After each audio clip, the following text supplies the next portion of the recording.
this is our life, this is our life. I read earlier today somewhere, it's like, this is not a rehearsal, this is it. So what do we want to do with ourselves? What does light us up, and how are we going to prioritize that? And if we do, the universe will absolutely.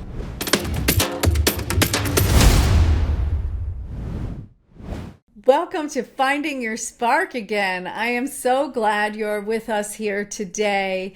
We have a special opportunity today to talk to my guest about really diving into that spark, that passion. So let me tell you a little bit about her. Saidi Bess is an energy healer, medicine woman, and the founder of Healing Sacred Feminine. She's on a mission to return women back to their authentic, empowered selves. Her huge passion is bringing greater awareness to the inherited unconscious grief held in our energetic and physical bodies, and in the collective due to thousands of years of women's oppression and violence. She utilizes love, energy healing, transformational programs, women's retreats, and community events to support healing the collective's dysfunctional feminine expression, clear trauma, reconnect us to our hearts, and find a new empowering way forward. Welcome, Saidi. Thank you. So nice to be It's really here. good to have you Yay. here. Yay. Yeah, it's really good. Yeah. Thank you so much. I really appreciate you being here.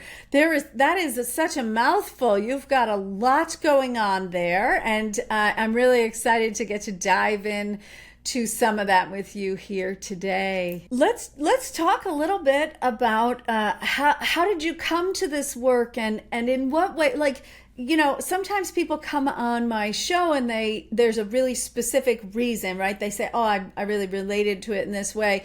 So talk to me a little bit about what does the role of passion, and as you said before we recorded, the other side of passion, overwhelm, right?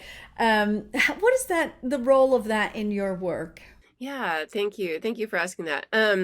I feel like so many of us have gotten really disconnected from our spark, from our passion and our purpose. We're just kind of overwhelmed by so much to do in the day. And especially as women, there's, taking care of children, and they're still trying to do a career and do all the other things, take care of family.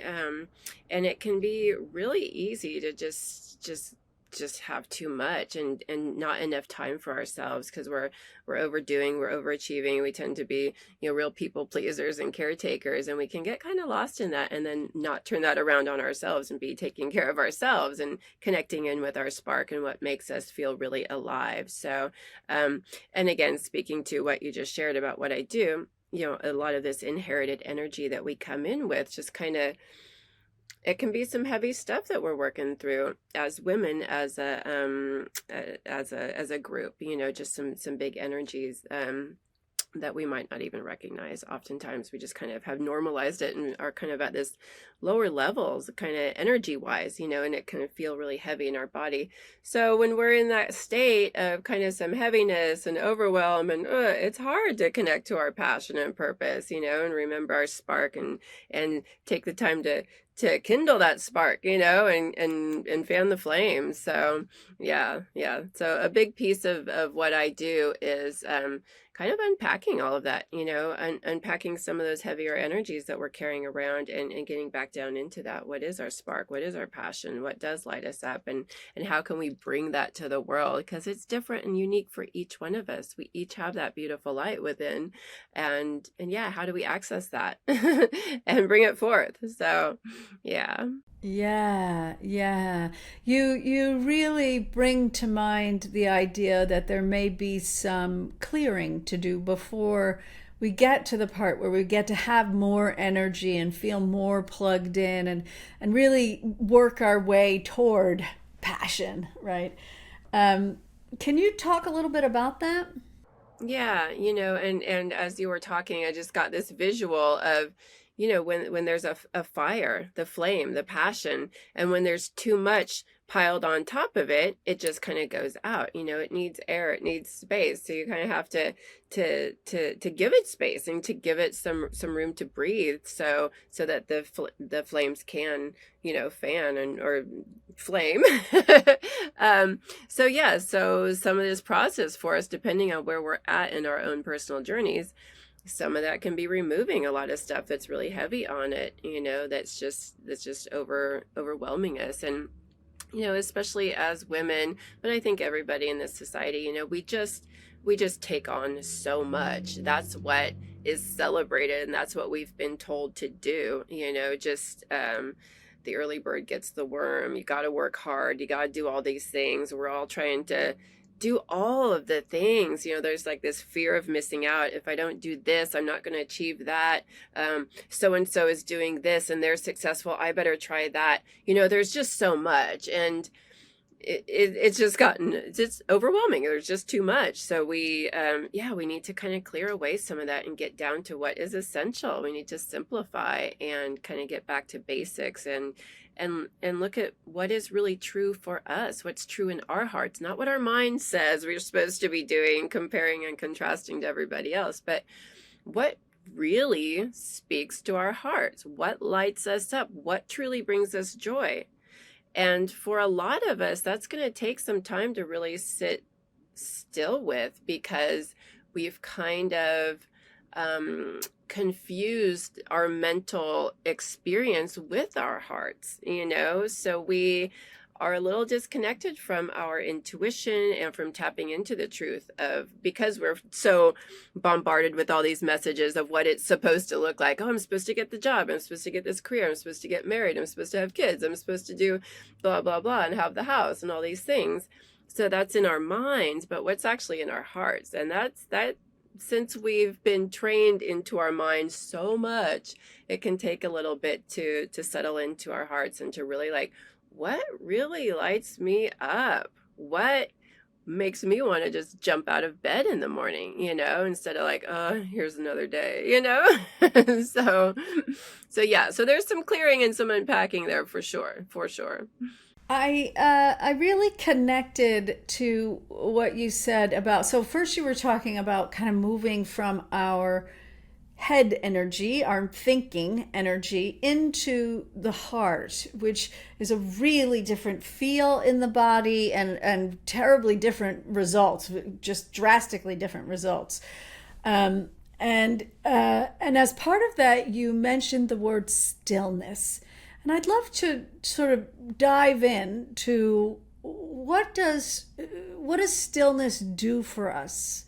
And why would we bother, right? There are plenty of people who are like, I got 10 minutes, I'm going to meditate, I'm done. Or lots of other people who feel like I can't meditate. I can't make quietness happen, right? But you didn't say quiet. You said still. And still is really different than quiet. So I would love to kind of talk about that a little bit more. Yeah, that's interesting. A lot came up there when you were talking about that, like this meditation piece. I think people have kind of put a lot of pressure on themselves too, that it needs to look a certain way. And from what I know in my own spiritual path and working with people, the minute you sit down to meditate, especially in this society, we're bombarded with energies and frequencies and just so much stuff. The minute you sit down to meditate, your mind is going to go, it's just going to be racing, and there's not likely going to be much stillness there. So that is a great idea, but it tends to take a little while of consistent practice with meditation to get to a point of stillness. And I've been doing this for years, and still my mind will just be like, whoa, it's got a lot going on in there anytime I sit down. So stillness, what I feel like is really what's a beautiful place for stillness, and I think a lot of us can relate to this, is when we go out into nature.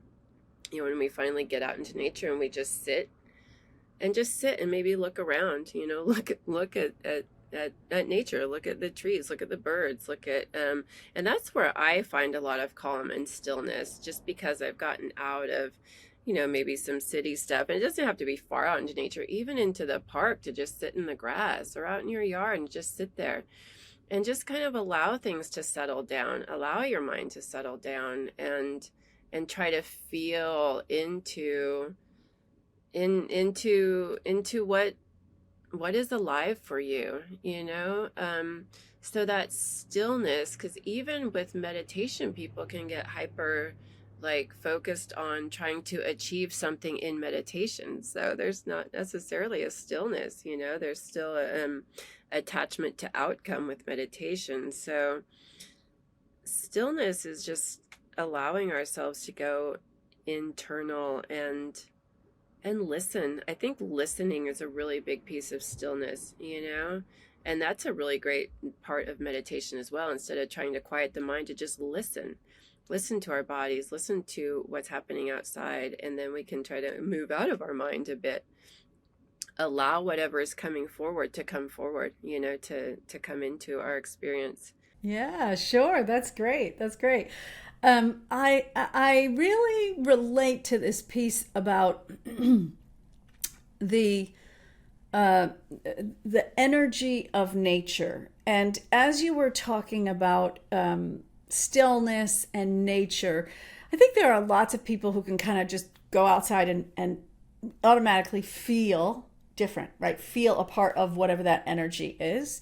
And there are others who, are not used to that. And they just are like, well, it feels the same as inside for me. Um, and so, one of the things that came into my mind as you were talking is I grew up in the North and we had giant snowstorms. And there is something that happens, and you here listening today may relate to this. There is a thing that happens when you have a big snowstorm where after the snowstorm, you've got 2 or 3 feet of snow and everything has stopped. The world has stopped because they can't keep up, and they just stopped. And that next morning, when it's all over, if you open a window, open a door, it is absolutely still. You can't see anything moving. You don't hear birds whooshing around trying to find their breakfast, right? It's just stillness. And that's a space that is so nice to be able to go back to as an adult, right? Because I had that experience as a child. I was able to use that as a metaphorical space that is really similar to the place in your heart when all is well and you are still. And so I love that you bring that up. Really great. Yeah, nature. Yeah, that, oh, I can totally feel that too when you're talking about it. The snow, it's just, yeah, there's a calm and this stillness, like you said. It's just like, yeah, and it's very powerful and very tangible, the feeling that it evokes within us. So beautiful. So, what happens when we go to that place? We find some stillness.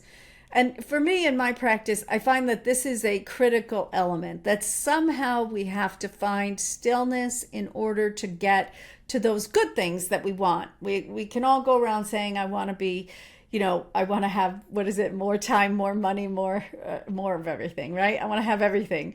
But the passageway, the pathway that you walk through from frustration, irritation, anger, worry, stress, depression, sadness, all of the other emotions that we kind of live in every day, right? They are part of our cultural norm.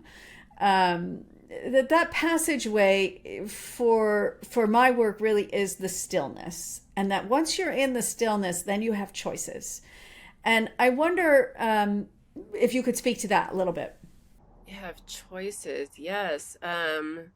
Absolutely. When you're not feeling like you're being pulled in all sorts of directions, or, again, it's like doing things for, I was going to say for the wrong reasons, but let's say for fear-based reasons, fear of missing out, fear of not getting, fear of not achieving, fear of not, something not happening, fear of something happening, fear, fear, fear. We tend to make a lot of our choices from that place.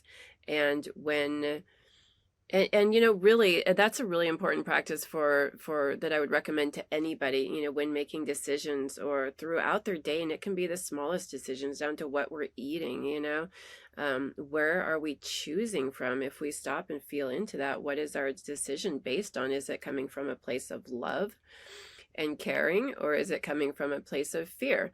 And it's pretty eye-opening when we start recognizing how much of it is fear-based, and fear of not getting a need met, fear of not something not happening or something happening. So that is really interesting. So when we come to that place of stillness, we get a little bit different perspective, and we're able to pull back out of the fear-based responses, the reactivity, and we can see things in a new way, and we can make decisions and move forward in different ways, and we can see things that we weren't able to see before when we're coming from that real hectic kind of overdoing, overachieving mode, or just fear-based mode. So this stillness just opens us up to so many different opportunities, so many different experiences, so many different ways of being in the world, and it allows for things to come in. That's the thing. The universe is so wildly, wonderfully, beautifully supportive. And oftentimes we just can't hear it. We can't hear the messages because we're not still and quiet. So that stillness allows us to be held and to be supported, and to hear those messages that are coming in, to hear yeah, things outside of ourselves. And yeah, it really can open things up so much. Yeah, I love that you brought up the energy of the universe. So there is this space when we get real quiet, when we get overwhelmed, right? Then our nervous system is like, it's too much, it's too much, there's too much information, too much input, can't deal. Um, but once you get to that space of stillness, it's not quiet, right?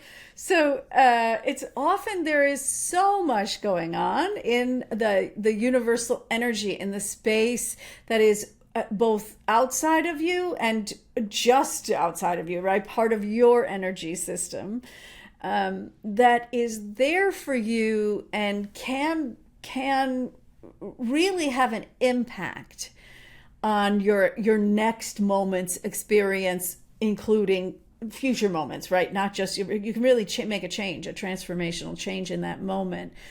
And I think that's an important piece of the spark concept, right? Can you talk about that idea, especially as an energy worker, right? You to really talk about that? Yeah. That, yeah, I just flashed on. I remember a client that I was working with, and because in one of my programs, part of we start the morning off with a small meditation, just to 10 minutes every day. It's like just to get get in the habit of it, and to come into more stillness. And she said, it was through a conversation we were having, and I don't even remember what it was, but she was just like, oh, okay, so I don't have to be totally quiet and still my mind and quiet my mind, because all these different ideas are coming in, and there's all this stuff, and I think of these things that are just like creative ideas, and I'm like, that's the universe telling you. That is when you sit down and allow yourself this to the time and the space to just be still. Yeah, it's not necessarily quiet. Ideas are coming in, creativity. That's when the universe is like, hey, check this out. We got some things for you. And I told her, I was just like, I recommend keeping a journal next to you. And so you can write the ideas when they come down, and then they come through. And yeah, that's that creativity, the spark, the fire element is our creativity, our passion, our purpose. And yeah, when we allow that stillness, yeah, the universe comes in, and creativity starts flowing, and that's when we're lit up. We've got all these ideas, things are coming through, we're getting inspired, we're getting passionate again. We're like, I want to try this. I want to do the thing. This looks exciting. And that's the communication. But again, if we don't allow ourselves that stillness time, and yes, the really important, stillness does not mean totally quiet. It's just allowing whatever needs to come through, instead of forcing, instead of efforting, instead of like do. We oftentimes will get the most amazing messages and guidance when we just allow ourselves to sit down for a minute. So good. You talked about the fire element. And I wonder, I know that, sometimes words are triggers for people. And so they hear one thing and they go like, oh, I think I know what that means. But I wonder if you could flesh that out a little bit so that we could really understand. Yes, our whole experience here is made out of elements. We've got fire, air, water, earth, and ether. Those are the five. There's more, but that's really kind of what our little 3D world here is made up of. So they all have different qualities. I mean, we are made up. This is getting more like esoteric for sure, and I don't know how succinctly I can explain all this, but the fire element in our experience is really, when we think of fire, what does it do? It transforms. It transforms anything it comes into contact with, right? It's burning it up. It's changing it, and it's an alchemical process. So the fire is just really, it transmutes, it transforms, and for us, it's a creative energy too, which is interesting when I think about that. For me, I also think of it as very illuminating because it's fire.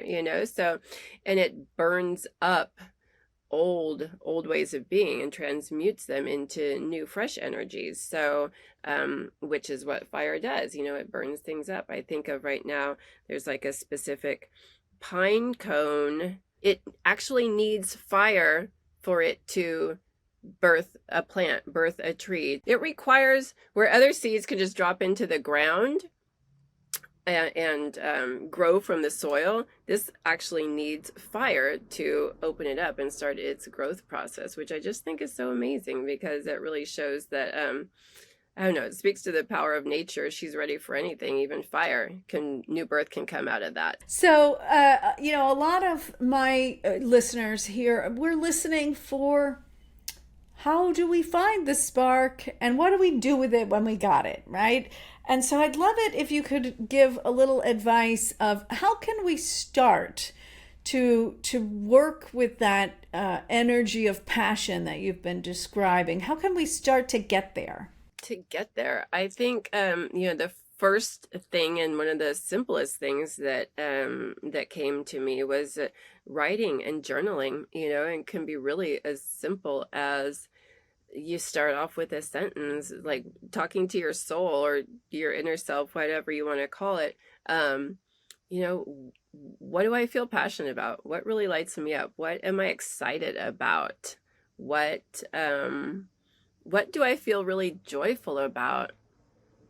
And then just let yourself write and see what comes through, and try not to judge it or resist anything that comes through, and just allow whatever shows up on the paper to show up, and give it a few pages and just write, and try not to judge as you're writing. I know that can be hard sometimes. It's like, and then afterwards there's a lot of insight that can come through from that, really, really interesting things. I am working on that right now, just and being really honest with myself, because we've talked ourselves into certain things that we think we're supposed to be passionate about or excited about, or but when we get down to it, like, are we, and what is the thing, is it, I just really want to go fishing all day long, that's what makes me excited.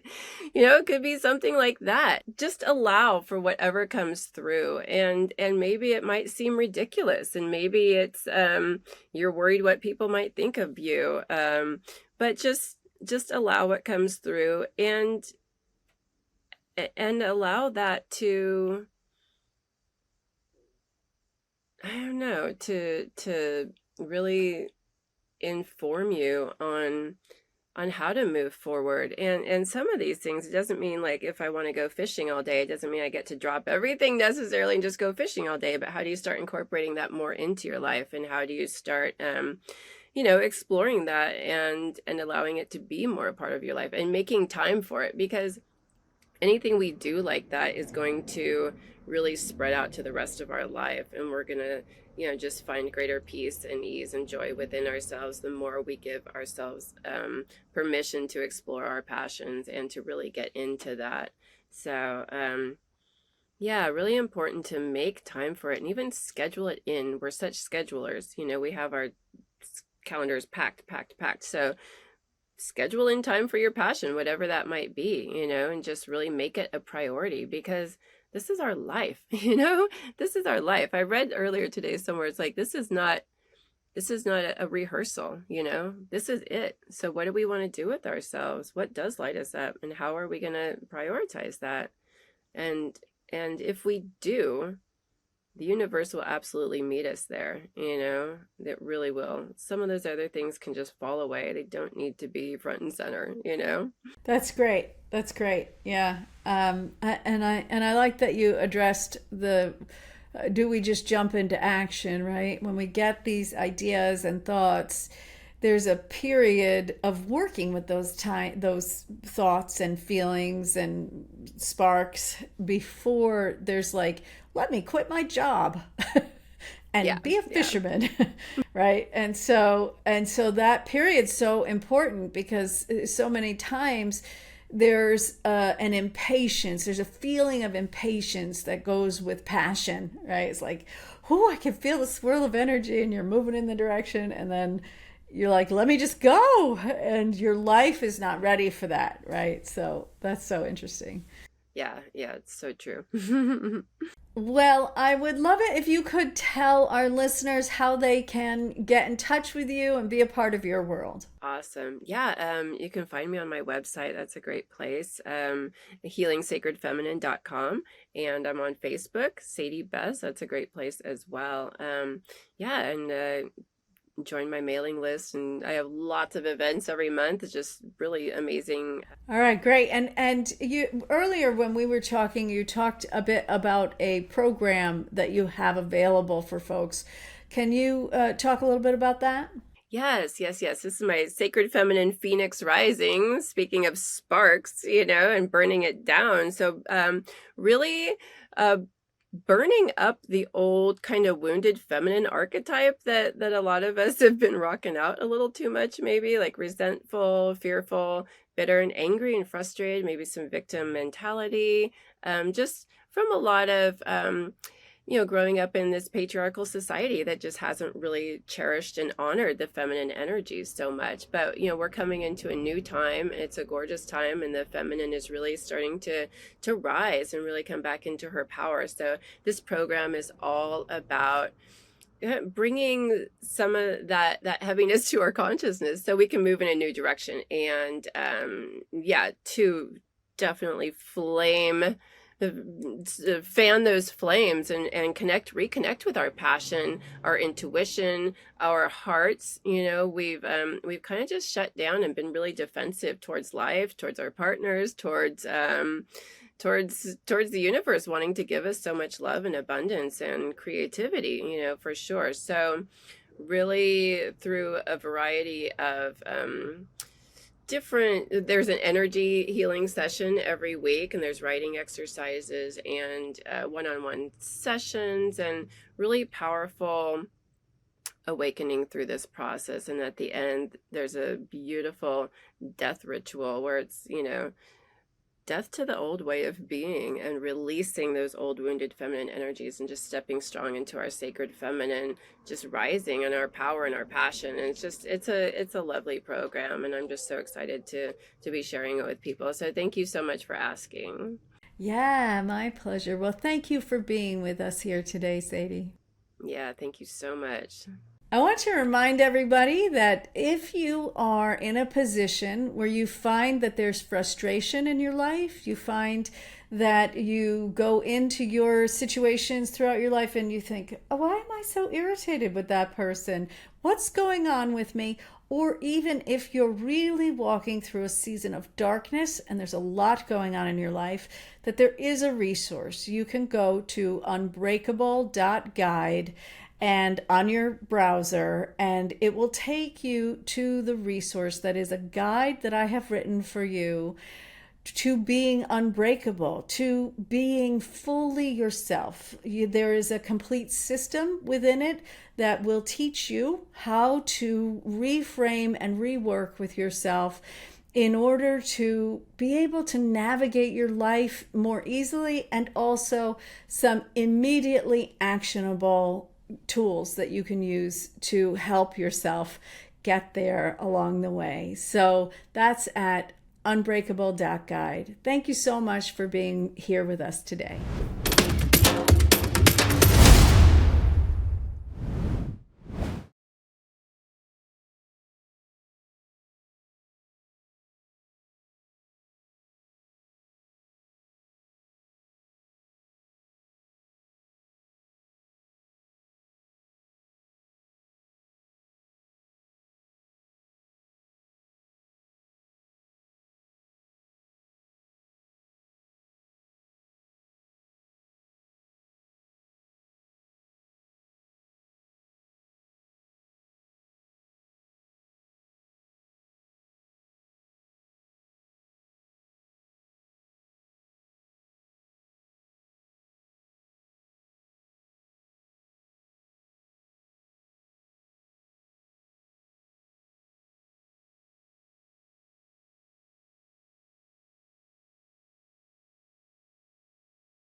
This is our life, you know? This is our life. I read earlier today somewhere, it's like, this is not a rehearsal, you know? This is it. So what do we want to do with ourselves? What does light us up? And how are we going to prioritize that?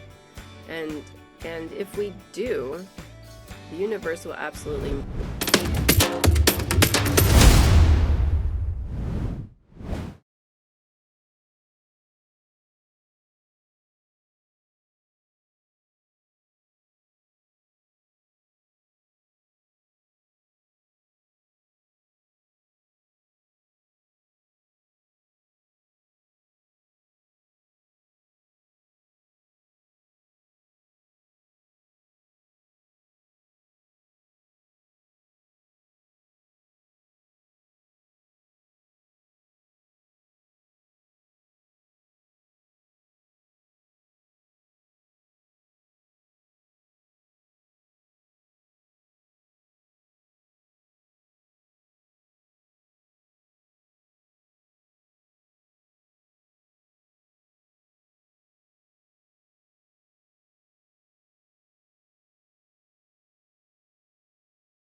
I am working on that right now, just and being really honest with myself, because we've talked ourselves into certain things that we think we're supposed to be passionate about or excited about, or but when we get down to it,